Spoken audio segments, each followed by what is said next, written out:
দিয়েছে, ওরা আমার ভাই মেরে দিয়েছে, ওরা আমার ভাই মেরে দিয়েছে, আমার ভাই কি আমরা আসতো, আমরা যাচ্ছি। কাজল ভাই আপনি শান্ত হন।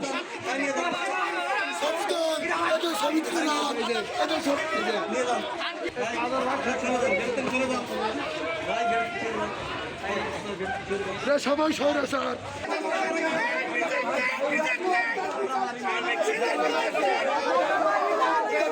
কথা হচ্ছে তো আমরা আইনের পথে থাকবো। আর কোনো কথা আছে? আইন তুলে নিলে আমরা আইন তুলে নেবো না। সবাই বলছে 3 ঘন্টা থেকে নিয়ে যাবেন পুলিশে।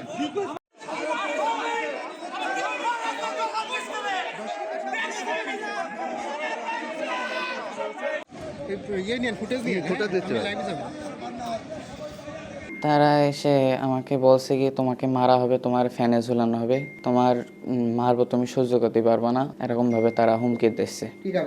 এই যে ঝামেলার কারণে তারা অকারণে একদম ফাও এসে ঝামেলা করতেছে। আব্বুরে পায় না তাই। আমার ওয়ার্ড্রপের উপরতে ডিভাইডার খুলে নিয়ে যে তারপরে আমার মারধর করছে, ঘরের জিনিসপত্র উল্টোপাল্টা করেছে, আমার ছেলের ফ্যানে টাঙা ছিল এবং নিয়ে যাচ্ছিল তারা। আমার অনেক মুখ চিপে ধরে গলার শ্বাসরোধ করেছে ওরা। আমার আর্মিরা মহিলা অফিসার ছিল, উনি আমাকে মেরেছে এবং সারা 4টে ঘর সব তল্লাশি করেছে। আর উপরে সব ঘর খালি ঘর, তারপরে উপরে তল্লাশি করে এসেছে ওরা। আইন আছে দেশে, ইন্টারিম গভর্নমেন্ট আছে, ইন্টারিম গভর্নমেন্ট আছে, এই গভর্নমেন্টের আইন আছে, আইনের পথে সব চলবে, কেউ আইন তুলবে না হাতে বলে দিলাম। আর যদি